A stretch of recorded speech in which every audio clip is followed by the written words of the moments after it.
आप सुन रहे हैं हिंदी साहित्य की सर्वश्रेष्ठ कहानियाँ।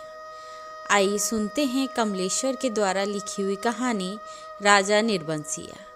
एक राजा निर्बंसिया थे। माँ कहानी सुनाया करती थी। उनके आसपास ही 4-5 बच्चे अपनी मुट्ठियों में फूल दबाए कहानी समाप्त होने पर गौरों पर चढ़ाने के लिए उत्सुक से बैठ जाते थे। आटे का सुंदर सा चौक पूरा होता। उसी चौक पर मिट्टी की 6 गौरें रखी जाती, जिनमें से ऊपर वाली के बिंदिया और सिंदूर लगता। बाकी 5 नीचे दबी पूजा ग्रहण करती रहती। एक और दीपक की बाती स्थिर सी जलती रहती और मंगल घट रखा रहता, जिस पर रोली से सथिया बनाया जाता। सभी बैठे बच्चों के मुख पर फूल चढ़ाने की उतावली की जगह कहानी सुनने की सहज स्थिरता उभर आती। एक राजा निर्बंसिया थे। माँ सुनाया करती थी। उनके राज में बड़ी खुशहाली थी। सब वर्ण के लोग अपना अपना कामकाज देखते थे। कोई दुखी नहीं दिखाई पड़ता था। राजा के एक लक्ष्मी सी रानी थी, चंद्रमा सी सुंदर और राजा को बहुत प्यारी। राजा राजकाज देखते और सुख से रानी के महल में रहते। मेरे सामने मेरे ख्यालों का राजा था, राजा जगपति। तब जगपति से मेरी दांत काटी दोस्ती थी। दोनों मिडिल स्कूल में पढ़ने जाते। दोनों एक से घर के थे, इसलिए बराबरी की निभती थी। मैं मैट्रिक पास करके एक स्कूल में नौकर हो गया और जगपति कस्बे के ही वकील के यहाँ मुहर्रिर। जिस साल जगपति मुहर्रिर हुआ, उसी वर्ष पास के गांव में उसकी शादी हुई, पर ऐसी हुई कि लोगों ने तमाशा बना देना चाहा। लड़की वालों का कुछ विश्वास था कि शादी के बाद लड़की की विदा नहीं होगी, ब्याह हो जाएगा और 7वीं भंवर तब पड़ेगी जब पहली विदा की सायत होगी और तभी लड़की अपनी ससुराल जाएगी। जगपति की पत्नी थोड़ी बहुत पढ़ी लिखी थी, पर घर की लीक को कौन मेटे। बारात बिना बहू के वापस आ गई और लड़के वालों ने तय कर लिया कि अब जगपति की शादी कहीं और कर दी जाएगी, चाहे कानी लूली से हो, पर वह लड़की अब घर में नहीं आएगी। लेकिन साल खत्म होते होते सब ठीक ठाक हो गया। लड़की वालों ने माफ़ी मांग ली और जगपति की पत्नी अपनी ससुराल आ गई। जगपति को जैसे सब कुछ मिल गया और सास ने बहू की बलैया लेकर घर की सब चाबियां सौंप दी। गृहस्थी का ढंग बार समझा दिया। जगपति की माँ न जाने कब से आस लगाए बैठी थी। उन्होंने आराम की सांस ली। पूजा पाठ में समय कटने लगा। दोपहरियाँ दूसरे घरों के आंगन में बीतने लगी, पर सांस का रोग था उन्हें। सो एक दिन उन्होंने अपनी अंतिम घड़ियाँ गिनते हुए चंदा को पास बुलाकर समझाया था, बेटा, जगपति बड़े लाड़ प्यार का पला है। जब से तुम्हारे ससुर नहीं रहे, तब से इसके छोटे छोटे हट को पूरा करती रही हूँ। अब तुम ध्यान रखना। फिर रुककर उन्होंने कहा था, जगपति किसी लायक हुआ है तो रिश्तेदारों की आंखों में करकने लगा है। तुम्हारे बाप ने ब्याह के वक्त नादानी की, जो तुम्हें विदा नहीं किया। मेरे दुश्मन देवर जेठों को मौका मिल गया, तो मार खड़ा कर दिया कि अब विदा करवाना नाक कटवाना है। जगपति का ब्याह क्या हुआ, उन लोगों की छाती पर तो सांप लौट गया। सोचा घर की इज्जत रखने की आड़ लेकर रंग में भंग कर दें। अब बेटा, इस घर की लाज तुम्हारी लाज है। आज को तुम्हारे ससुर होते तो भला कहते कहते माँ की आंखों में आंसू आ गए और वे जगपति की देखभाल उसे सौंपकर सदा के लिए मौन हो गई। एक अरमान उनके साथ ही चला गया कि जगपति की संतान को 4 बरस इंतजार करने के बाद भी वे गोद में ना खिला पाए। और चंदा ने मन में सब्र कर लिया था, यही सोचकर कि कुल देवता का अंश तो उसे जीवन भर पूजने को मिल गया था। घर में चारों तरफ जैसे उदारता बिखरी रहती, अपनापा बरसता रहता। उसे लगता जैसे घर की अंधेरी एकांत कोठरियों में यह शांत शीतलता है जो उसे भरमा लेती है। घर की सब कुंडियों की खनक उसके कानों में बस गई थी। हर दरवाजे की चरमराहट पहचान गई थी। एक रोज राजा आखेट को गए। माँ सुनाती थी, राजा आखेट को जाते थे तो 7वें रोज जरूर महल में लौट आते थे, पर उस दफा जब गए तो 7वां दिन निकल गया पर राजा नहीं लौटे। रानी को बड़ी चिंता हुई। रानी एक मंत्री को साथ लेकर खोज में निकली और इसी बीच जगपति को रिश्तेदारी की एक शादी में जाना पड़ा। उसके दूर रिश्ते के भाई दयाराम की शादी थी। कह गया था कि 10वें दिन जरूर वापस आ जाएगा, पर 6ठे दिन ही खबर मिली कि बारात घर लौटने पर दयाराम के घर डाका पड़ गया। किसी मुखबिर ने सारी खबरें पहुंचा दी थी कि लड़की वालों ने दयाराम का घर सोने चांदी से पाट दिया है। आखिर पुश्तैनी जमींदार की इकलौती लड़की थी। घर आए मेहमान लगभग विदा हो चुके थे। दूसरे रोज जगपति भी चलने वाला था, पर उसी रात डाका पड़ा। जवान आदमी भला मानता है। डाके वालों ने जब बंदूकें चलाई तो सबकी घिघी बन गई, पर जगपति और दयाराम ने छाती ठोक कर लाठियां उठा ली। घर में कोहराम मच गया। फिर सन्नाटा छा गया। डाके वाले बराबर गोलियां दाग रहे थे। बाहर का दरवाजा टूट चुका था, पर जगपति ने हिम्मत बढ़ाते हुए हौंक लगाई। ये हवाई बंदूकें इन ठेल पिलाई लाठियों का मुकाबला नहीं कर पाएंगी जवानों। पर दरवाजे तड़-तड़ टूटते रहे और अंत में एक गोली जगपति की जांघ को पार करती निकल गई। दूसरी उसकी जांघ के ऊपर कूल्हे में समाकर रह गई। चंदा रोती कलपती और मनौतियाँ मानती जब वहाँ पहुँची तो जगपति अस्पताल में था। दयाराम के थोड़ी चोट आई थी। उसे अस्पताल से छुट्टी मिल गई थी। जगपति की देखभाल के लिए वहीं अस्पताल में मरीजों के रिश्तेदारों के लिए जो कोठरियाँ बनी थीं, उन्हीं में चंदा को रुकना पड़ा। कस्बे के अस्पताल से दयाराम का गांव 4 कोस पड़ता था। दूसरे तीसरे वहां से आदमी आते जाते रहते। जिस सामान की ज़रूरत होती पहुंचा जाते, पर धीरे धीरे उन लोगों ने भी खबर लेना छोड़ दिया। एक दिन में ठीक होने वाला घाव तो था नहीं, जांघ की हड्डी चटक गई थी और कूल्हे में ऑपरेशन से 6 इंच गहरा घाव था। कस्बे का अस्पताल था। कंपाउंडर ही मरीजों की देखभाल रखते। बड़ा डॉक्टर तो नाम के लिए था या कस्बे के बड़े आदमियों के लिए। छोटे लोगों के लिए तो कंपाउंडर साहब ही ईश्वर के अवतार थे। मरीजों की देखभाल करने वाले रिश्तेदारों की खाने पीने की मुश्किलों से लेकर मरीज की नब्ज तक संभालते थे। छोटी सी इमारत में अस्पताल आबाद था। रोगियों को सिर्फ 6-7 खाटें थीं। मरीजों के कमरे से लगा दवा बनाने का कमरा था। उसी में एक और एक आराम कुर्सी थी और एक नीची सी मेज। उसी कुर्सी पर बड़ा डॉक्टर आकर कभी कभार बैठता था, नहीं तो बचन सिंह कंपाउंडर ही जमे रहते।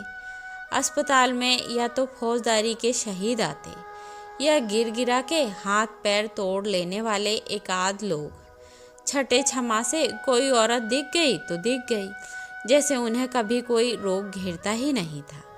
कभी कोई बीमार पड़ती तो घर वाले हाल बता के 8-10 रोज की दवा एक साथ ले जाते और फिर उसके जीने मरने की खबर तक ना मिलती। उस दिन बचन सिंह जगपति के घाव की पट्टी बदलने आया।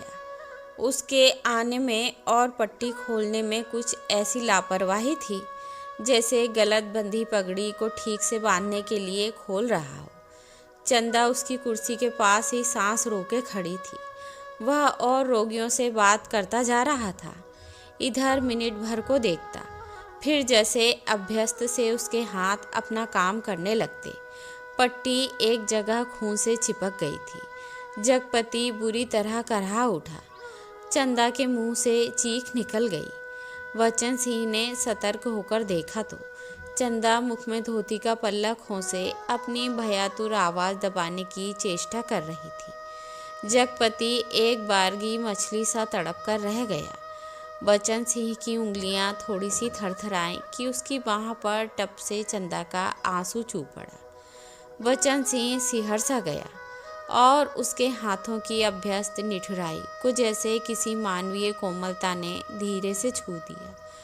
आहों कराहों, दर्द भरी चीखों और चटकते शरीर के जिस वातावरण में रहते हुए भी वह बिल्कुल अलग रहता था। फोड़ों को पके आम सा दबा देता था, खाल को आलू सा छील देता था। उसके मन से जिस दर्द का एहसास उठ गया था वह उसे आज फिर हुआ और वह बच्चे की तरह फूंक फूंक कर पट्टी को नम करके खोलने लगा। चंदा की ओर धीरे से निगाह उठाकर देखते हुए फुसफुसाया, रोगी की हिम्मत टूट जाती है ऐसे। पर जैसे यह कहते कहते उसका मन खुद अपनी बात से उचट गया। यह बेपरवाही तो चीख और कराहों की एक रास्ता से उसे मिली थी, रोगी की हिम्मत बढ़ाने की कर्तव्य निष्ठा से नहीं। जब तक वह घाव की मरहम पट्टी करता रहा तब तक किन्हीं दो आंखों की करुणा उसे घेरे रही और हाथ धोते समय वह चंदा की उन चूड़ियों से भरी कलाइयों को बेझिझक देखता रहा जो अपनी खुशी उससे मांग रही थी। चंदा पानी डालती जा रही थी और वचन सिंह हाथ धोते धोते उसकी कलाइयों, हथेलियों और पैरों को देखता जा रहा था। दवा खाने की ओर जाते हुए उसने चंदा को हाथ के इशारे से बुलाकर कहा, दिल छोटा मत करना, जान का घाव तो 10 रोज में भर जाएगा, कूल्हे का घाव कुछ दिन जरूर लगेगा। अच्छी से अच्छी दवाइयाँ दूंगा। दवाइयाँ तो ऐसी हैं कि मुर्दे को चंगा कर दें, पर हमारे अस्पताल में नहीं आती। फिर भी तो किसी दूसरे अस्पताल से नहीं आ सकती वो दवाइयाँ? चंदा ने पूछा। आ तो सकती हैं, पर मरीज को अपना पैसा खर्चना पड़ता है उनमें, वचन सिंह ने कहा। चंदा चुप रह गई तो वचन सिंह के मुंह से अनायास ही निकल पड़ा, किसी चीज़ की ज़रूरत हो तो मुझे बताना। रही दवाइयाँ सो कहीं ना कहीं से इंतजाम करके ला दूंगा। महकमे से मंगाएंगे तो आते आवाते महीनों लग जाएंगे। शहर के डॉक्टर से मंगवा दूंगा। ताकत की दवाइयों की बड़ी ज़रूरत है उन्हें। अच्छा, देखा जाएगा। कहते कहते वह रुक गया। चंदा ने कृतज्ञता भरी नज़रों से उसे देखा और उसे लगा जैसे आंधी में उड़ते पत्ते को कोई अटकाव मिल गया हो। आकर वह जगपति की खाट से लगकर बैठ गई। उसकी हथेली लेकर वह सहलाती रही, नाखूनों को अपने पोरों से दबाती रही। धीरे धीरे बाहर अंधेरा बढ़ चला। वचन सिंह तेल की एक लालटेन लाकर मरीजों के कमरे के एक कोने में रख गया। चंदा ने जगपति की कलाई दाबते दाबते धीरे से कहा, कंपाउंडर साहब कह रहे थे, और इतना कहकर वह जगपति का ध्यान आकृष्ट करने के लिए चुप हो गई। क्या कह रहे थे? जगपति ने अनमने स्वर में बोला, कुछ ताकत की दवाइयाँ तुम्हारे लिए ज़रूरी हैं, मैं जानता हूँ, पर देखो चंदा, चादर के बराबर ही पैर फैलाए जा सकते हैं। हमारी औकात इन दवाइयों की नहीं है। औकात आदमी की देखी जाती है कि पैसे की। तुम तो देखा जाएगा। कंपाउंडर साहब इंतजाम कर देंगे, उनसे कहूँगी मैं। नहीं चंदा, उधार खाते से मेरा इलाज नहीं होगा, चाहे एक के 4 दिन लग जाएं। इसमें तो तुम नहीं जानती, कर्ज कोढ़ का रोग होता है। एक बार लगने से तन तो गलता ही है, मन भी रोगी हो जाता है। लेकिन कहते कहते वह रुक गई। जगपति अपनी बात की टेक रखने के लिए दूसरी ओर मुंह घुमाकर लेटा रहा और तीसरे रोज जगपति के सिरहाने कई ताकत की दवाइयाँ रखी थी और चंदा की ठहरने वाली कोठरी में उसके लेटने के लिए एक खाट भी पहुंच गई थी। चंदा जब आई तो जगपति के चेहरे पर मानसिक पीड़ा की असंख्य रेखाएं उभरी थी, जैसे वह अपनी बीमारी से लड़ने के अलावा स्वयं अपनी आत्मा से भी लड़ रहा हो, चंदा की नादानी और स्नेह से भी उलझ रहा हो, सबसे ऊपर सहायता करने वाले की दया से जूझ रहा हो। चंदा ने देखा तो यह सब सह ना पाई। उसके जी में आया कि कह दे, क्या आज तक तुमने कभी किसी से उधार पैसे नहीं लिए? पर वह तो खुद तुमने लिए थे और तुम्हें मेरे सामने स्वीकार नहीं करना पड़ा था। इसलिए लेते झिझक नहीं लगी। पर आज मेरे सामने उसे स्वीकार करते तुम्हारा झूठा पौरुष तिल मिलाकर जाग पड़ा है। पर जगपति के मुख पर बिखरी हुई पीड़ा में जिस आदर्श की गहराई थी, वह चंदा के मन में चोर की तरह घुस गई और बड़ी स्वाभाविकता से उसने माथे पर हाथ फेरते हुए कहा, ये दवाइयाँ किसी की मेहरबानी नहीं है। मैंने हाथ का कड़ा बेचने को दिया था, उसी में आई हैं, मुझसे पूछा तक नहीं। और जगपति ने कहा, और जैसे खुद मन की कमजोरी को दाब गया, कड़ा बेचने से तो अच्छा था कि बचन सिंह की दया ही ओढ़ ली जाती। और उसे हल्का सा पछतावा भी था कि नाहक वह रो में बड़ी बड़ी बातें कह जाता है, ज्ञानियों की तरह सीख दे देता है। और जब चंदा अंधेरा होते उठकर अपनी कोठरी में सोने के लिए जाने को हुई, तो कहते कहते यह बात दबा गई कि बचन सिंह ने उसके लिए एक खाट का इंतजाम भी कर दिया है।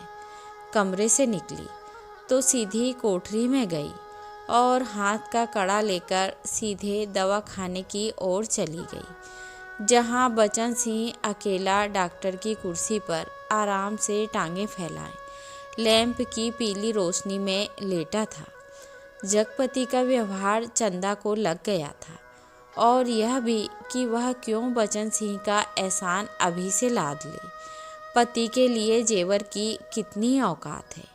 वह बेधड़क सी दवा खाने में घुस गई। दिन की पहचान के कारण उसे कमरे की मेज कुर्सी और दवाओं की अलमारी की स्थिति का अनुमान था। वैसे कमरा अंधेरा ही पड़ा था, क्योंकि लैंप की रोशनी केवल अपने वृत्त में अधिक प्रकाशवान होकर कोनों के अंधेरों को और भी घनीभूत कर रही थी। बचन सिंह ने चंदा को घुसते ही पहचान लिया। वह उठकर खड़ा हो गया।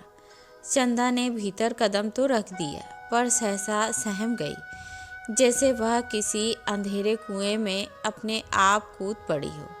ऐसा कुआं जो निरंतर पतला होता गया है और जिसमें पानी की गहराई पाताल की परतों तक चली गई हो, जिसमें पड़कर वह नीचे धंसती चली जा रही हो। नीचे अंधेरा, एकांत, घुटन, पाप। बचन सिंह अवाक ताकता रह गया और चंदा ऐसे वापस लौट पड़ी जैसे किसी काले पिशाच के पंजों से मुक्ति मिली हो। बचन सिंह के सामने क्षण भर में सारी परिस्थिति कौंध गई और उसने वहीं से बहुत संयत आवाज में जबान को दबाते हुए जैसे वायु में स्पष्ट ध्वनित कर दिया, चंदा। वह आवाज़ इतनी बेआवाज़ थी और निरर्थक होते हुए भी इतनी सार्थक थी कि उस खामोशी में अर्थ भर गया। चंदा रुक गई। बचन सिंह उसके पास जाकर रुक गया। सामने का घना पेड़ स्तब्ध खड़ा था। उसकी काली परछाई की परिधि जैसे एक बार फैलकर उन्हें अपने वृत्त में समेट लेती और दूसरे ही क्षण मुक्त कर देती। दवा खाने का लैंप सहसा भभक कर रुक गया और मरीजों के कमरे से एक करहा की आवाज़ दूर मैदान के छोर तक जाकर डूब गई। चंदा ने वैसे ही नीचे ताकते हुए अपने को संयत करते हुए कहा, यह कड़ा तुम्हें देने आई थी तो वापस क्यों चली जा रही थी? चंदा चुप। और 2 क्षण रुककर उसने अपने हाथ का सोने का कड़ा धीरे से उसकी ओर बढ़ा दिया, जैसे देने का साहस न होते हुए भी यह काम आवश्यक था। बचन सिंह ने उसकी सारी काया को एक बार देखते हुए अपनी आंखें उसके सिर पर जमा दी। उसके ऊपर पड़े कपड़े के पार नरम चिकनाई से भरे लंबे लंबे बाल थे, जिनकी भाप सी महक फैलती जा रही थी। वह धीरे धीरे से बोला, लाओ। चंदा ने कड़ा उसकी ओर बढ़ा दिया।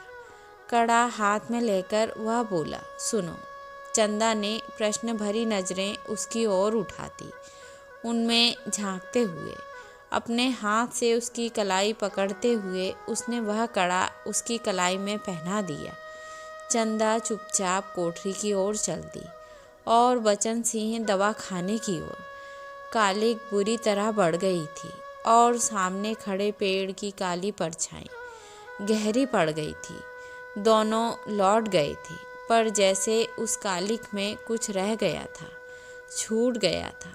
दवा खाने का लैंप जो जलते जलते एक बार भभका था, उसमें तेल न रह जाने के कारण बत्ती की लो बीच से फट गई थी। उसके ऊपर धुएं की लकीरें बल खाती, सांप की तरह अंधेरे में विलीन हो जाती। सुबह जब चंदा जगपति के पास पहुंची और बिस्तर ठीक करने लगी, तो जगपति को लगा कि चंदा बहुत उदास थी। क्षण क्षण में चंदा के मुख पर अनगिनत भाव आ जा रहे थे, जिनमें असमंजस था, पीड़ा थी और निरीहता थी। कोई अदृश्य पाप कर चुकने के बाद हृदय की गहराई से किए गए पश्चाताप जैसी धूमिल चमक। रानी मंत्री के साथ जब निराश होकर लौटी, तो देखा राजा महल में उपस्थित थे। उनकी खुशी का ठिकाना ना रहा, माँ सुनाया करती थी। पर राजा को रानी का इस तरह मंत्री के साथ जाना अच्छा नहीं लगा।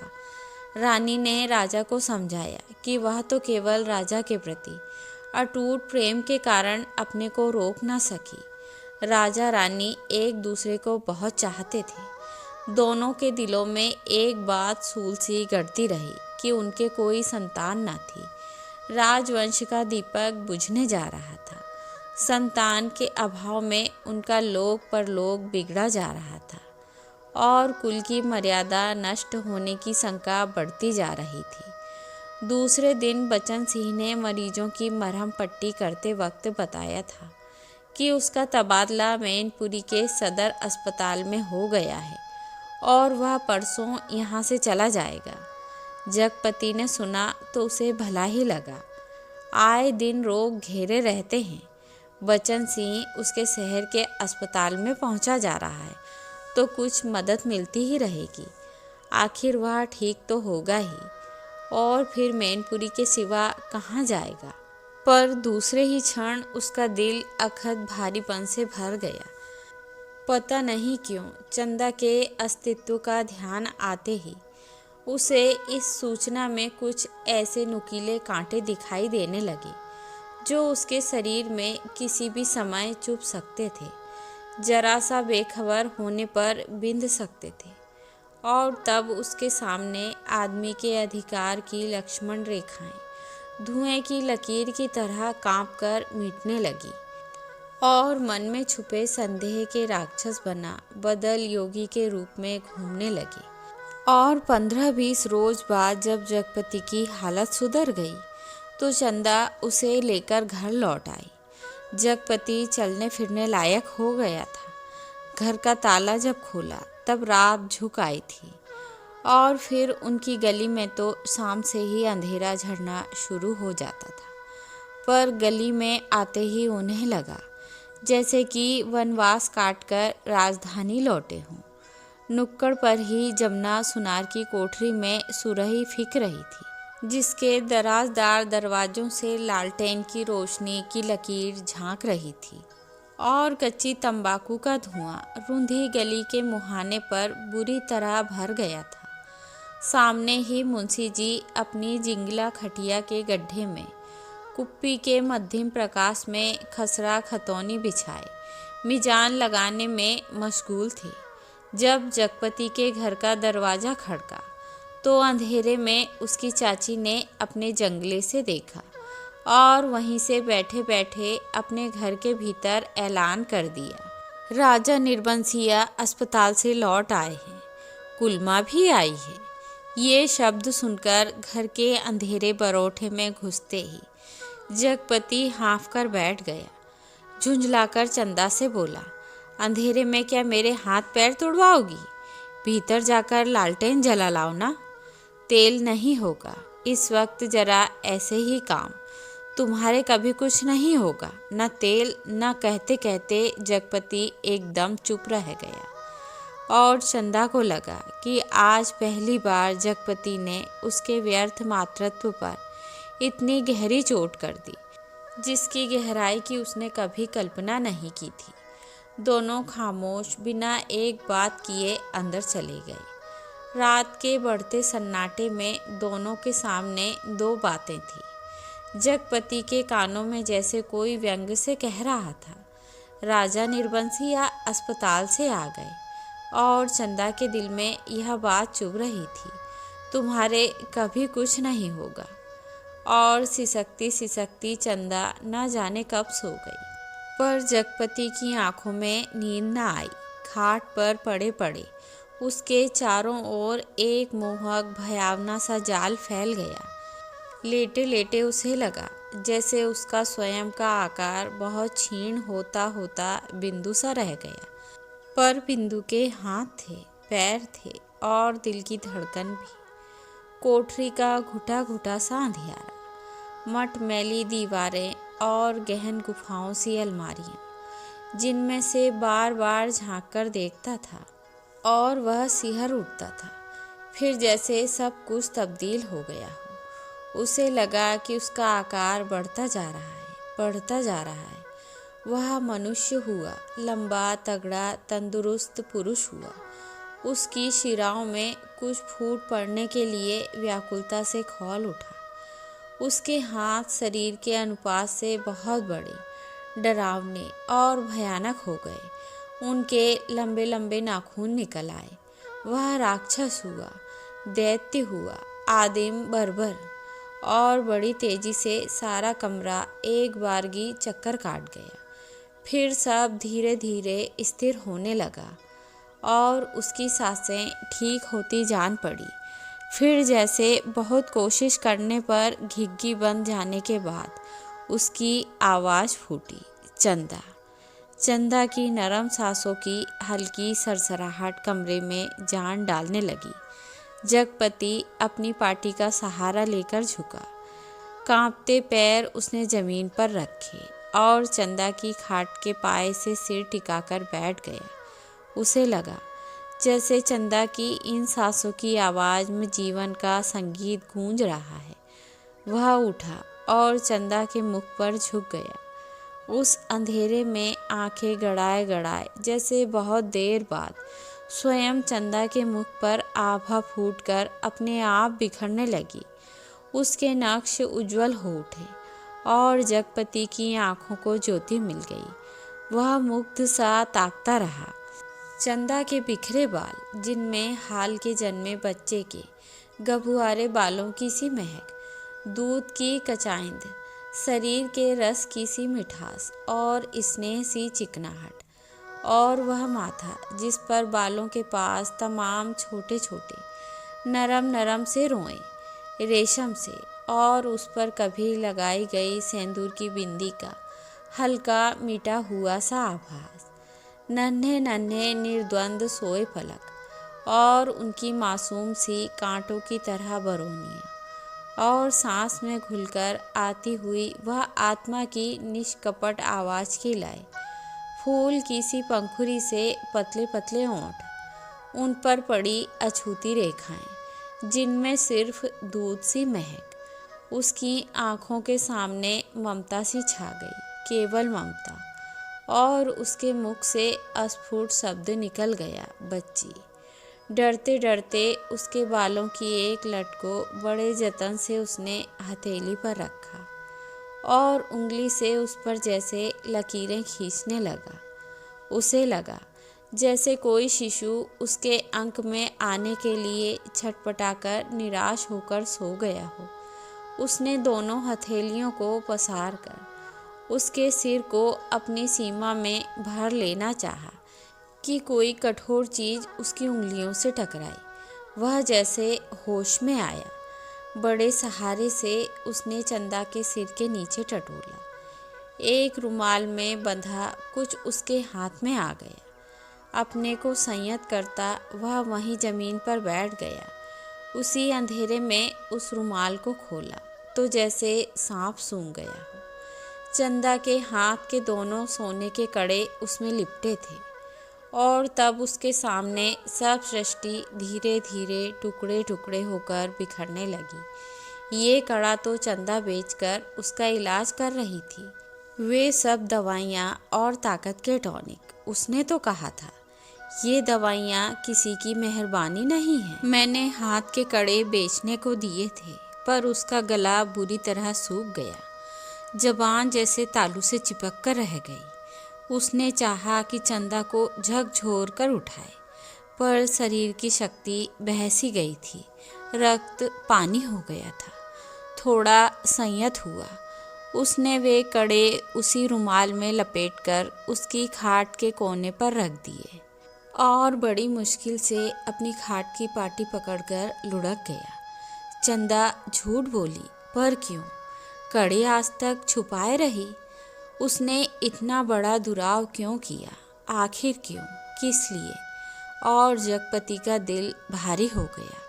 उसे फिर लगा कि उसका शरीर सिमटता जा रहा है और वह एक सींग का बना ढांचा रह गया, नितांत हल्का, तिनके सा, हवा में उड़कर भटकने वाले तिनके सा। उस रात के बाद रोज जगपति सोचता रहा कि चंदा से कड़े मांगकर बेच ले और कोई छोटा मोटा कारोबार ही शुरू कर दे, क्योंकि नौकरी छूट चुकी थी। इतने दिन की गैर हाजिरी के बाद वकील साहब ने दूसरा मुहर्रिर रख लिया था। वह रोज यही सोचता, पर जब चंदा सामने आती तो न जाने कैसी असहाय सी उसकी अवस्था हो जाती। उसे लगता जैसे कड़े मांगकर वह चंदा से पत्नीत्व का पद भी छीन लेगा। मातृत्व तो भगवान ने छीन ही लिया। वह सोचता, आखिर चंदा क्या रह जाएगी? एक स्त्री से यदि पत्नीत्व और मातृत्व छीन लिया गया तो उसके जीवन की सार्थकता ही क्या? चंदा के साथ वह यह अन्याय कैसे करे? उससे दूसरी आंख की रोशनी कैसे मांग ले? फिर तो वह नितांत अंधी हो जाएगी और उन कड़ों की मांगने के पीछे जिस इतिहास की आत्मा नंगी हो जाएगी, कैसे वह उस लज्जा को स्वयं ही उतार कर ढांपेगा? और वह उन्हीं ख्यालों में डूबा सुबह से शाम तक इधर उधर काम की टोह में घूमता रहा। किसी से उधार ले ले, पर किस संपत्ति पर? क्या है उसके पास जिसके आधार पर कोई उसे कुछ देगा? और मोहल्ले के लोग जो एक एक पाई पर जान देते हैं, कोई चीज़ खरीदते वक्त भाव में एक पैसा कम मिलने पर मीलों पैदल जाकर एक पैसा बचाते हैं। एक एक पैसे की मसाले की पुड़िया बंधवाकर 11 मर्तबा पैसों का हिसाब जोड़कर एक आध पैसा उधार कर मिन्नतें करते सौदा घर लाते हैं। गली में कोई खोंचे वाला फंस गया तो 2 पैसे की चीज़ को लड़ झगड़ कर 4 दाने ज़्यादा पाने की नीयत से 2 जगह बंधवाते हैं। भाव के जरा से फर्क पर घंटों बहस करते हैं। शाम को सड़ी गली तरकारियों को किफ़ायत के कारण लाते हैं। ऐसे लोगों से किस मुंह से मांगकर वह उनकी गरीबी के एहसास पर ठोकर लगाए? पर उस दिन शाम को जब वह घर पहुंचा तो बरोठे में ही एक साइकिल रखी नजर आई।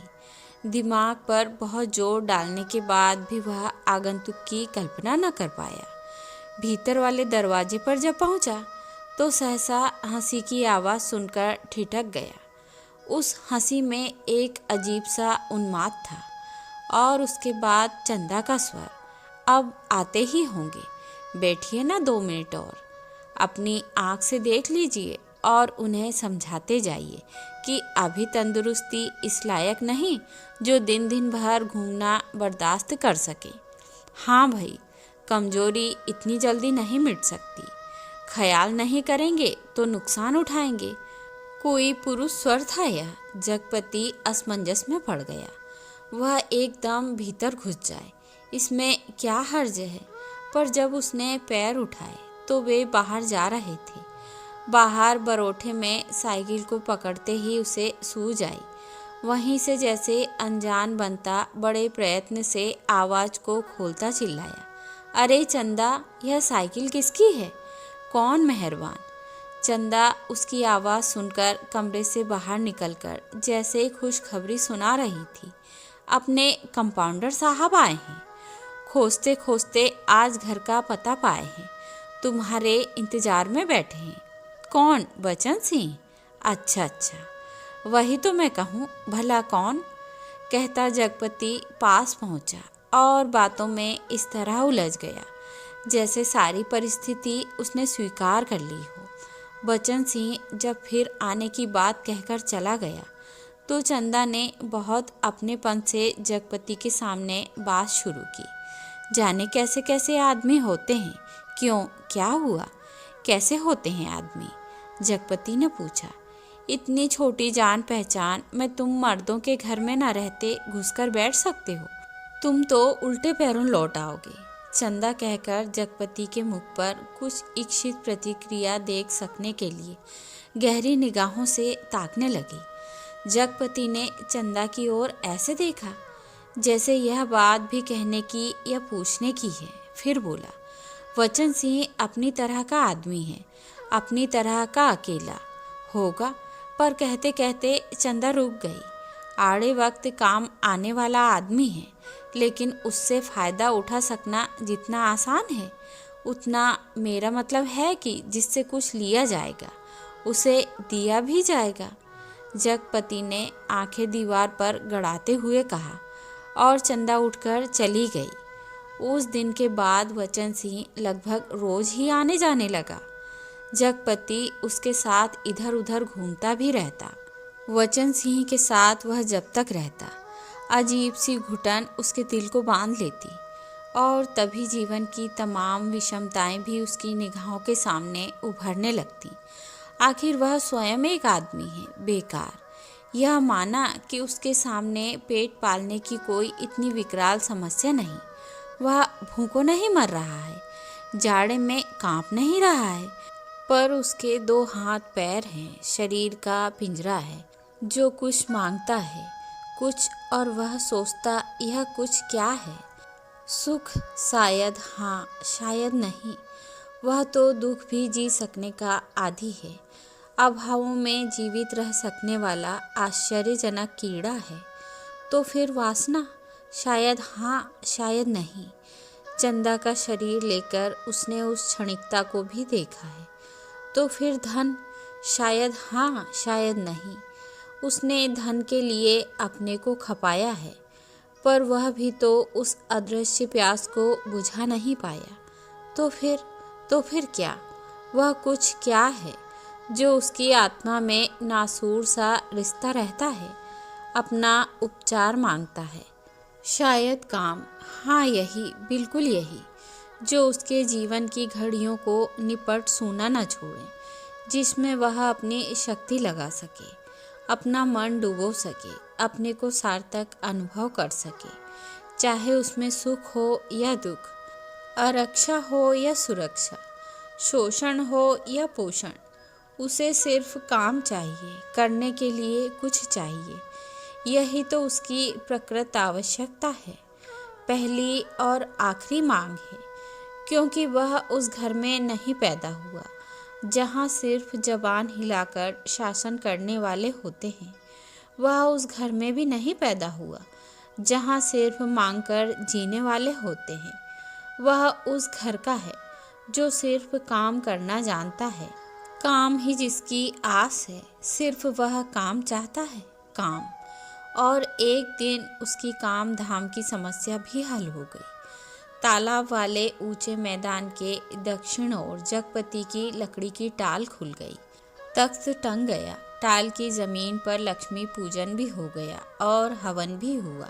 लकड़ी की कोई कमी नहीं थी। गांव से आने वाली गाड़ियों को इस कारोबार में पैरे हुए आदमियों की मदद से मोल तोल करवा के वहां गिरवा दिया गया। गांठें एक ओर रखी गईं, चेलों का चट्टा करीने से लग गया और गुद्दे चीरने के लिए डाल दिए गए। वो 3 गाड़ियों का सौदा करके टाल चालू कर दी गई। भविष्य में स्वयं पेड़ खरीदकर काटने का तय किया गया। बड़ी बड़ी स्कीमें बनी कि किस तरह जलाने की लकड़ी से बढ़ाते बढ़ाते एक दिन इमारती लकड़ी की कोठी बनेगी, चीरने की नई मशीन लगेगी। कारोबार बढ़ जाने पर वचन सिंह भी नौकरी छोड़कर उसी में लग जाएगा और उसने महसूस किया कि वह काम में लग गया है अब चौबीसों घंटे उसके सामने काम है, उसके समय का उपयोग है। दिन भर में वह 1 घंटे के लिए किसी का मित्र हो सकता है, कुछ देर के लिए वह पति हो सकता है, पर बाकी समय, दिन और रात के बाकी घंटे, उन घंटों के अभाव को सिर्फ उसका अपना काम ही भर सकता है। और अब वह कामदार था। वह कामदार तो था, लेकिन जब टाल की उस ऊंची जमीन पर पड़े, छप्पर के नीचे तख्त पर वह गल्ला रखकर बैठता, सामने लगे लकड़ियों के ढेर, कटे हुए पेड़ के तने, जड़ों को लुढ़का हुआ देखता, तो एक निरीहता बरबस उसके दिल को बांधने लगती। उसे लगता एक व्यर्थ पिशाच का शरीर टुकड़े टुकड़े करके उसके सामने डाल दिया गया है। फिर इन पर कुल्हाड़ी चलेगी और इनके रेशे रेशे अलग हो जाएंगे, और तब इनकी ठठरियों को सुखाकर किसी पैसे वाले के हाथ तक पर तौल कर बेच दिया जाएगा। और तब उसकी निगाहें सामने खड़े ताड़ पर अटक जाती, जिसके बड़े बड़े पत्तों पर सुर्ख गर्दन वाले गिद्ध फड़फड़ाकर देर तक खामोश बैठे रहते। ताड़ का काला गडरेदार तना और उसके सामने ठहरी हुई वायु में निस्सहाय कांपती भारहीन नीम की पत्तियां चकराती झड़ती रहती। धूल भरी धरती पर लकड़ी की गाड़ियों के पहियों की पड़ी हुई लीक धुंधली सी चमक उठती, और बगल वाले मूंगफली के पेंच की एक रस खरखराती आवाज़ कानों में भरने लगती। बगल वाली कच्ची पगडंडी से कोई गुजरकर टीले के ढलान से तालाब की निचाई में उतर जाता, जिसके गंदले पानी में कूड़ा तैरता रहता, और सुअर कीचड़ में मुंह डालकर उस कूड़े को रौंदते। दोपहर सिमटती और शाम की धुंध छाने लगती, तो वह लालटेन जलाकर छप्पर के खंबे की कील में टांग देता, और उसके थोड़ी ही देर बाद अस्पताल वाली सड़क से बचन सिंह एक काले धब्बे की तरह आता दिखाई पड़ता।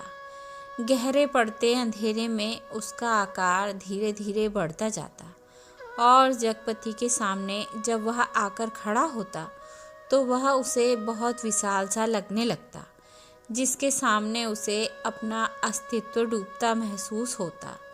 एक आध बिक्री की बातें होती, और तब दोनों घर की ओर चल देते। घर पहुंचकर बचन सिंह कुछ देर जरूर रुकता, बैठता, इधर उधर की बातें करता। कभी मौका पड़ जाता तो जगपति और बचन सिंह की थाली भी साथ लग जाती। चंदा सामने बैठकर दोनों को खिलाती। बचन सिंह बोलता जाता, क्या तरकारी बनी है, मसाला ऐसे पड़ा है कि उसकी भी बहार है, और तरकारी का स्वाद भी ना मरा। होटलों में या तो मसाला ही मसाला रहेगा, या सिर्फ तरकारी ही तरकारी। वाह वाह, क्या बात है अंदाज की। और चंदा बीच बीच में टोक कर बोलती जाती, इन्हें तो जब तक दाल में प्याज का भुना घी ना मिले तब तक पेट ही नहीं भरता, या सिरका अगर इन्हें मिल जाए तो समझो सब कुछ मिल गया। पहले मुझे सिरका ना जाने कैसा लगता था, पर अब ऐसा जबान पर चढ़ा है कि यह इन्हें कागज सी पतली रोटी पसंद ही नहीं आती। अब मुझसे कोई पतली रोटी बनाने को कहे तो बनती ही नहीं, आदत पड़ गई है, और फिर मन ही नहीं करता। पर चंदा की आंखें बचन सिंह की थाली पर ही जमी रहती। रोटी निपटी तो रोटी परोस दी, दाल खत्म नहीं हुई तो भी एक चमचा और परोस दी, और जगपति सिर झुकाए खाता रहता। सिर्फ एक गिलास पानी मांगता, और चंदा चौंक कर पानी देने से पहले कहती, अरे तुमने तो कुछ लिया भी नहीं। कहते कहते वह पानी दे देती, और तब उसके दिल पर गहरी चोट सी लगती। ना जाने क्यों वह खामोशी की चोट उसे बड़ी पीड़ा दे जाती, पर वह अपने को समझा लेती। कोई मेहमान तो नहीं है, मांग सकते थे, भूख नहीं होगी। जगपति खाना खाकर टाल पे लेटने चला जाता, क्योंकि अभी तक कोई चौकीदार नहीं मिला था। छप्पर के नीचे तख्त पर जब वह लेटता तो अनायास ही उसका दिल भर आता। पता नहीं कौन कौन से दर्द एक दूसरे से मिलकर तरह तरह की टीस, चटक और ऐंठन पैदा करने लगते। कोई एक रग दुखती तो वह सहलाता भी। जब सभी नसें चटकती हों तो कहाँ कहाँ राहत का अकेला हाथ सहला। लेटे लेटे उसकी निगाह ताड़ के उस ओर बनी पुख्ता कब्र पर जम जाती, जिसके सिरहाने कटीला बबूल का एकाकी पेड़ सुन्न सा खड़ा रहता। जिस कब्र पर एक पर्दा नशीन औरत बड़े लिहाज से आकर सवेरे सवेरे बेला और चमेली के फूल चढ़ा जाती, घूम घूम कर उसके फेरे लेती और माथा टेक कर कुछ कदम उदास उदास सी चलकर एकदम तेजी से मुड़कर बिसातियों के मोहल्ले में खो जाती।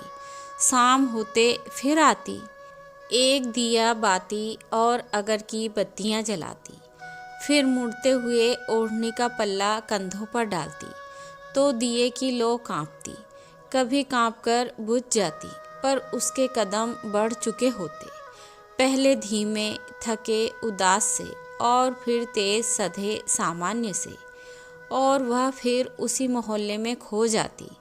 और तब रात की तन्हाइयों में बबूल के कांटों के बीच उस साए साए करते ऊंचे नीचे मैदान में जैसे उस कब्र से कोई रूह निकलकर निपट अकेली भटकती रहती।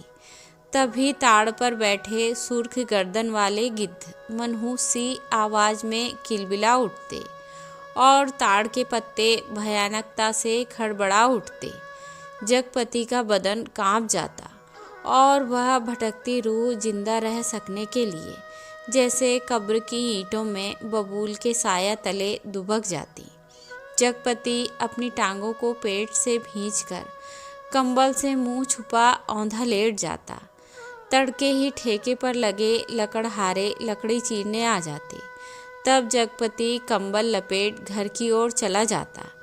राजा रोज सवेरे टहलने जाते थे, माँ सुनाया करती थी। एक दिन जैसे ही महल के बाहर निकल कर आए कि सड़क पर झाड़ू लगाने वाली मेहतरानी उन्हें देखते ही अपना मुंह झाड़ू पंजा पटक कर माथा पीटने लगी और कहने लगी, हाय राम, आज राजा निर्वंशिया का मुंह देखा है। न जाने रोटी भी नसीब होगी कि नहीं, न जाने कौन सी विपत टूट पड़े। राजा को इतना दुख हुआ कि उल्टे पैरों महल को लौट गए।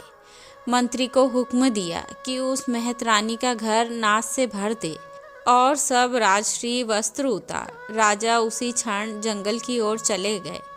उसी रात रानी को सपना हुआ कि कल की रात तेरी मनोकामना पूरी करने वाली है। रानी बहुत पछता रही थी, पर फौरन ही रानी राजा को खोजती खोजती उस सराय में पहुंच गई जहां वह टिके हुए थे। रानी भेष बदलकर सेवा करने वाली भटियारन बनकर राजा के पास रात में पहुंची। रात भर उनके साथ रही और सुबह राजा के जगने से पहले सराय छोड़ महल में लौट गई। राजा सुबह उठकर दूसरे देश की ओर चले गए। 2 ही दिनों में राजा के निकल जाने की खबर राजभर में फैल गई। राजा निकल गए, चारों तरफ यही खबर थी और उस दिन टोले मोहल्ले के हर आंगन में बरसात के मेह की तरह यह खबर बरसकर फैल गई कि चंदा के बाल बच्चा होने वाला है। नुक्कड़ पर जमुना सुनार की कोठरी में फिकती सुरही रुक गई। मुंशी जी ने अपना मिजान लगाना छोड़ विस्फारित नेत्रों से ताककर खबर सुनी। बंसी किराने वाले ने कुएं में से आधी गई रस्सी खींच डोल मन पर पटक कर सुना। सुदर्शन दर्जी ने मशीन के पहिए को हथेली से रगड़कर रोककर सुना। हंसराज पंजाबी ने अपनी नील लगी मलगुजी कमीज की आस्तीनें चढ़ाते हुए सुना और जगपति की बेवा चाची ने औरतों के जमघट में बड़े विश्वास पर भेद भरे स्वर में सुनाया। आज 6 साल हो गए शादी को, न बाल न बच्चा। ना जाने किसका पाप है उसके पेट में और किसका होगा सिवा उस मुस्टंडे कंपाउंडर के। ना जाने कहाँ से कुलच्छनी इस मोहल्ले में आ गई।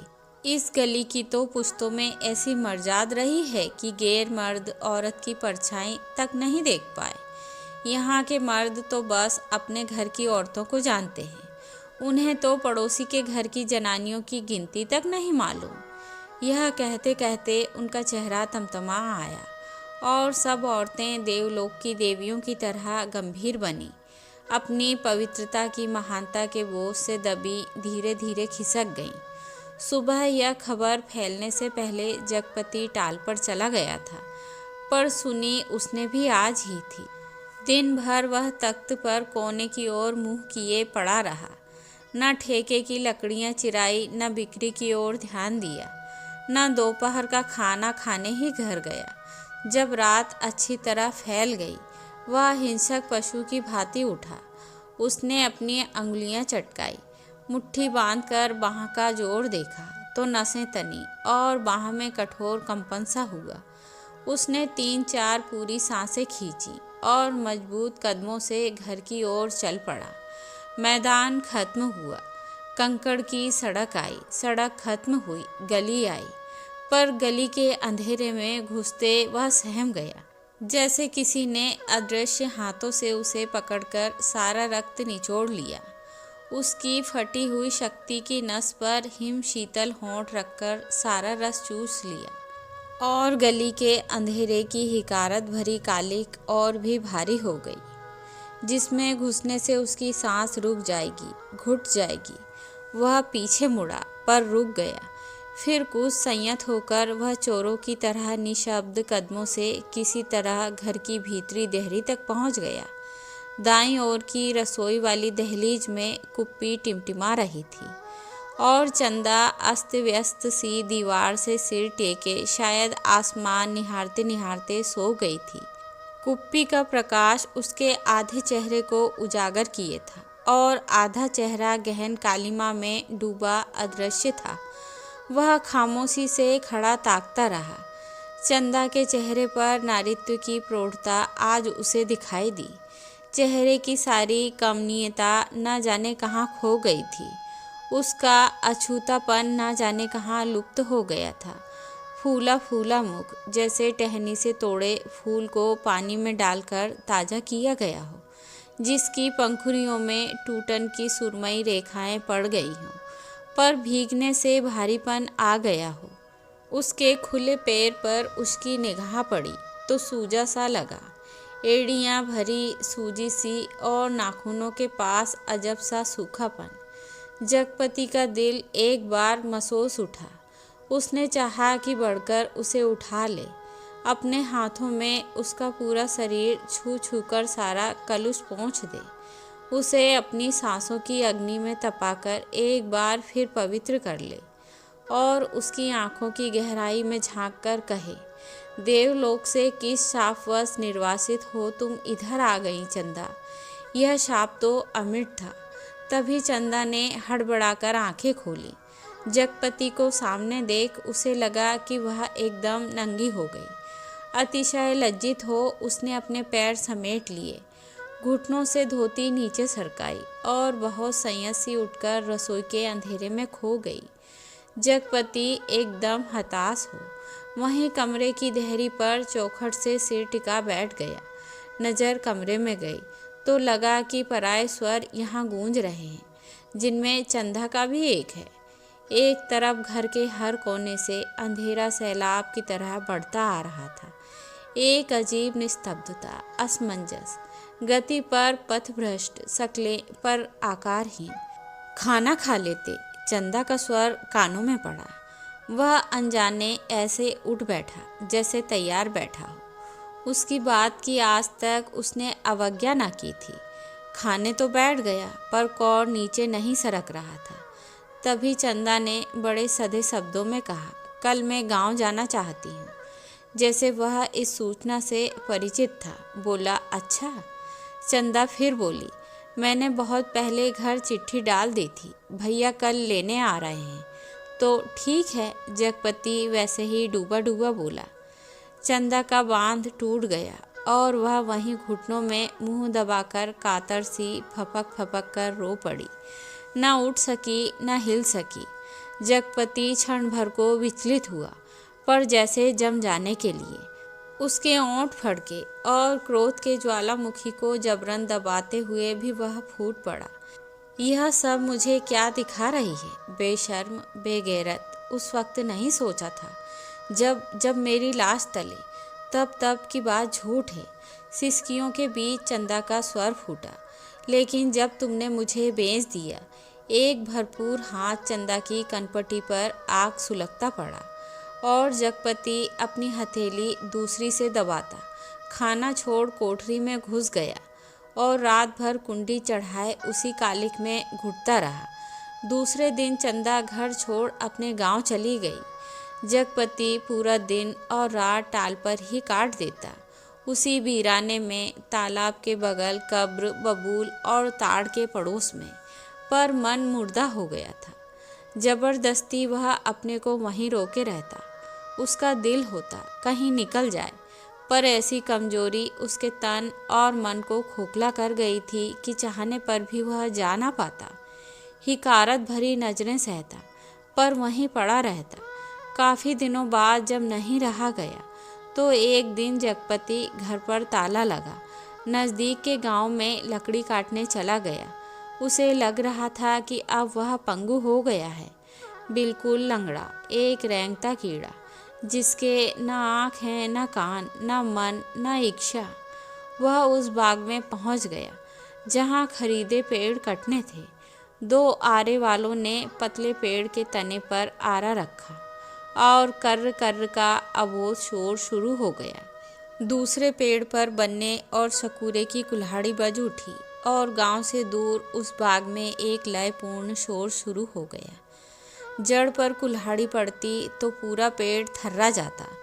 करीब के खेत की मेड़ पर बैठे जगपति का शरीर भी जैसे कांप कांप उठता। चंदा ने कहा था, लेकिन जब तुमने मुझे बेच दिया, क्या वह ठीक कहती थी? क्या बचन सिंह ने टाल के लिए जो रुपए दिए थे, उसका ब्याज इधर चुकता हुआ? क्या सिर्फ वही रुपए आग बन गए जिसकी आंच में उसकी सहनशीलता, विश्वास और आदर्श मोम से पिघल गए? शकूरे बाग से लगे दड़े पर किसी ने आवाज लगाई। शकूरे ने कुल्हाड़ी रोककर वहीं से हाँक लगाई। कोने के खेत से लीक बनी है, जरा मेड़ मारकर नघाला गाड़ी। जगपति का ध्यान भंग हुआ। उसने मुड़कर दड़े पर आंखें गड़ाईं। दो भैंसा गाड़ियां लकड़ी भरने के लिए आ पहुंची थी। शकूरे ने जगपति के पास आकर कहा, एक गाड़ी का भर्त तो हो गया, बल्कि 1.5 का। अब इस पतरिया पेड़ को न छांट दें। जगपति ने उस पेड़ की ओर देखा जिसे काटने के लिए शकूरे ने इशारा किया था। पेड़ की शाख हरी पत्तियों से भरी थी। वह बोला, अरे यह तो हरा है, अभी इसे छोड़ दो। हरा होने से क्या, उखड़ तो गया है, न फूल का न फल का। अब कौन इसमें फल फूल आएंगे? 4 दिन में पत्ती झुरा जाएगी। शकूरे ने पेड़ की ओर देखते हुए उस्तादी अंदाज से कहा, जैसा ठीक समझो तुम। जगपति ने कहा और उठकर मेड़ पक्के कुएं पर पानी पीने चला गया। दोपहर ढलते गाड़ियां भरकर तैयार हुईं और शहर की ओर रवाना हो गई। जगपति को उनके साथ आना पड़ा। गाड़ियां लकड़ी से लदी शहर की ओर चली जा रही थीं और जगपति गर्दन झुकाए कच्ची सड़क की धूल में डूबा। भारी कदमों से धीरे धीरे उन्हीं की बजती घंटियों के साथ निर्जीव सा बढ़ता जा रहा था। कई बरस बाद राजा परदेश से बहुत सा धन कमाकर गाड़ी में लाद कर अपने देश की ओर लौटे। माँ सुनाया करती थी, राजा की गाड़ी का पहिया महल से कुछ दूर पतेल की झाड़ी में उलझ गया। हर तरह कोशिश की, पर पहिया न निकला।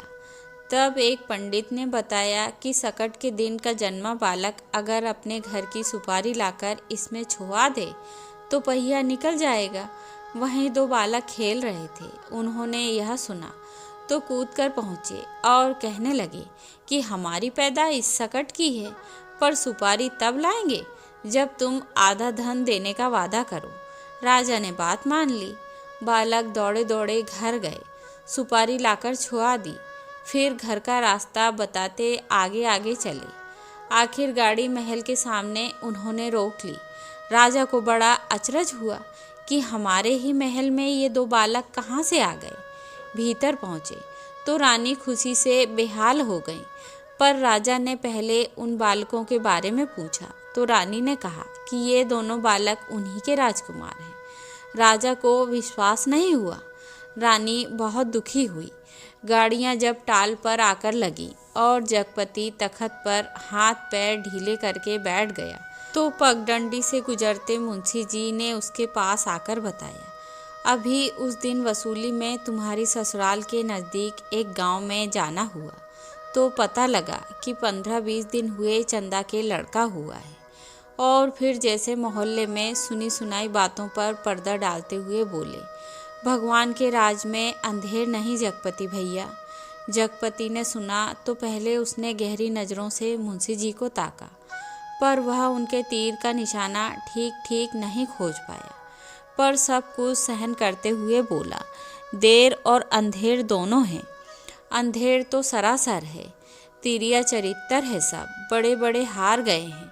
कहते कहते मुंशी जी रुक गए, पर कुछ इस तरह जैसे कोई बड़ी भेद भरी बात है जिसे उनकी गोल होती हुई आंखें समझा देंगी। जगपति मुंशी जी की तरफ ताकता रह गया। मिनट भर मनहूस सा मौन छाया रहा। उसे तोड़ते हुए मुंशी जी बड़ी दर्द भरी आवाज़ में बोले, सुन तो लिया होगा तुमने। क्या कहने को जगपति कह गया, पर उसे लगा कि अभी मुंशी जी उस गांव में फैली बातों को ही बड़ी बेदर्दी से कह डालेंगे।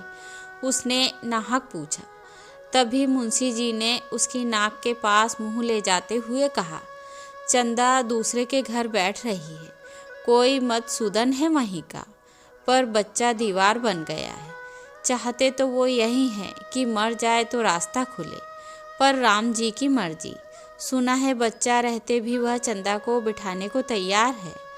जगपति की सांस गले में अटक कर रह गई। बस आंखें मुंशी जी के चेहरे पर पथराई सी जड़ी थी। मुंशी जी बोले, अदालत से बच्चा तुम्हें मिल सकता है, अब काहे का शर्म लिहाज। अपना कहकर किस मुंह से मांगूं बाबा, हर तरफ तो कर्ज से दबा हूँ, तन से, मन से, पैसे से, इज्जत से। किसके बल पर दुनिया संजोने की कोशिश करूं। कहते कहते वह अपने में खो गया। मुंशी जी वहीं बैठ गए। जब रात झुकाई तो जगपति के साथ ही मुंशी जी भी उठे। उसके कंधे पर हाथ रखे वे उसे गली तक लाए। अपनी कोठरी आने पर पीठ सहलाकर उन्होंने उसे छोड़ दिया। वह गर्दन झुकाए गली के अंधेरे में उन्हीं ख्यालों में डूबा ऐसे चलता चला आया जैसे कुछ हुआ ही ना हो। पर कुछ ऐसा बोझ था जो न सोचने देता था और न समझने। जब चाची की बैठक के पास से गुजरने लगा तो सहसा उसके कानों में भनक पड़ी, आ गए सत्यानाशी कुलबोरन। उसने जरा नज़र उठाकर देखा तो गली की चाची भौजाइयाँ बैठक में जमा थीं और चंदा की चर्चा छिड़ी थी, पर वह चुपचाप निकल गया। इतने दिनों बाद ताला खोला और बरोठे के अंधेरे में कुछ सूझ न पड़ा तो एकाएक वह रात उसकी आंखों के सामने घूम गई जब वह अस्पताल से चंदा के साथ लौटा था। बेवा चाची का वह जहर बुझा तीर। आ गए राजा निर्बंसिया अस्पताल से और आज सत्यानाशी कुलबोरन। और स्वयं उसका वह वाक्य जो चंदा को छेद गया था, तुम्हारे कभी कुछ न होगा। और उस रात की शिशु चंदा का लड़का हुआ है। वह कुछ और जनती, आदमी का बच्चा न जनती। वह कुछ भी जनती, कंकड़ पत्थर, वह नारी न बनती, बच्ची ही बनी रहती। उस रात का शिशु चंदा। पर चंदा यह सब क्या करने जा रही है? उसके जीते जी वह दूसरे के घर बैठने जा रही है।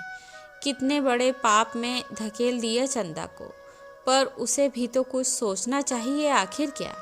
पर मेरे जीते जी तो यह सब अच्छा नहीं। वह इतनी घृणा बर्दाश्त करके भी जाने को तैयार है, यह मुझे जलाने को। वह मुझे नीच समझती है, कायर। नहीं तो एक बार खबर तो लेती, बच्चा हुआ तो पता लगता। पर नहीं, वह उसका कौन है? कोई भी नहीं। औलाद ही तो वह स्नेह की धुरी है जो आदमी औरत के पहियों को साथ कर तन के दलदल से पार ले जाती है। नहीं तो हर औरत वेश्या है और हर आदमी वासना का कीड़ा। तो क्या चंदा औरत नहीं रही? वह जरूर औरत थी, पर स्वयं मैंने उसे नरक में डाल दिया। वह बच्चा मेरा कोई नहीं, पर चंदा तो मेरी है। एक बार उसे ले आता, फिर यहाँ रात के मोहक अंधेरे में उसके फूल से अधरों को देखता, निर्द्वंद सोए पलकों को निहारता, सांसों की दूध सी अछूती महक को समेट लेता। आज का अंधेरा, घर में तेल भी नहीं जो दिया जला ले, और फिर किसके लिए, कौन जलाए? चंदा के लिए। पर उसे तो बेच दिया था। सिवा चंदा के कौन सी संपत्ति उसके पास थी जिसके आधार पर कोई कर्ज देता? कर्ज ना मिलता तो यह सब कैसे चलता? काम पेड़ कहाँ से कटते? और तब शकूरे के वे शब्द उसके कानों में गूंज गए, हरा होने से क्या, उखड़ तो गया है। वह स्वयं भी तो एक उगता हुआ पेड़ है, न फल का न फूल का, सब व्यर्थ ही तो है। जो कुछ सोचा उस पर कभी विश्वास न कर पाया। चंदा को चाहता रहा पर उसके दिल में चाहत न जगा पाया। उसे कहीं से एक पैसा मांगने पर डांटता रहा पर खुद लेता रहा, और आज वह दूसरे के घर बैठ रही है उसे छोड़कर। वह अकेला है, हर तरफ बोझ है जिसमें उसकी नस नस कुचली जा रही है, रग रग फट गई है, और वह किसी तरह टटोल टटोल कर भीतर घर में पहुंचा। रानी अपने कुल देवता के मंदिर में पहुंची। माँ सुनाया करती थी, अपने सतीत्व को सिद्ध करने के लिए उन्होंने घोर तपस्या की। राजा देखते रहे, कुल देवता प्रसन्न हुए और उन्होंने अपनी देवी शक्ति से दोनों बालकों को तत्काल जन्मे शिशुओं में बदल दिया। रानी की छातियों में दूध भराया और उनमें से धार फूट पड़ी जो शिशुओं के मुंह में गिरने लगी। राजा को रानी के सतीत्व का सबूत मिल गया। उन्होंने रानी के चरण पकड़ लिए और कहा कि तुम देवी हो, ये मेरे पुत्र हैं। और उस दिन से राजा ने फिर से राजकाज संभाल लिया। पर उसी रात जगपति अपना सारा कारोबार त्याग अफीम और तेल पीकर मर गया, क्योंकि चंदा के पास कोई देवी शक्ति नहीं थी और जगपति राजा नहीं, बच्चन सिंह कंपाउंडर का कर्जदार था। राजा ने दो बातें की, माँ सुनाती थी। एक तो रानी के नाम से उन्होंने बहुत बड़ा मंदिर बनवाया, और दूसरे राजा के नए सिक्कों पर बड़े राजकुमार का नाम खुदवाकर चालू किया, जिससे राजभर में अपने उत्तराधिकारी की खबर हो जाए। जगपति ने मरते वक्त दो पर्चे छोड़े, एक चंदा के नाम, दूसरा कानून के नाम। चंदा को उसने लिखा था, चंदा मेरी अंतिम चाह यही है कि तुम बच्चे को लेकर चली आना। अभी एक दो दिन मेरी लाश की दुर्गति होगी, तब तक तुम आ सकोगी। चंदा आदमी को पाप नहीं पश्चाताप मारता है।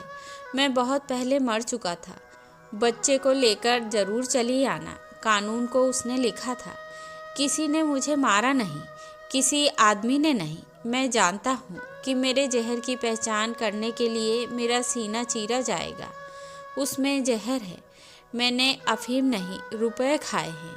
उन रुपयों में कर्ज का जहर था, उसी ने मुझे मारा है।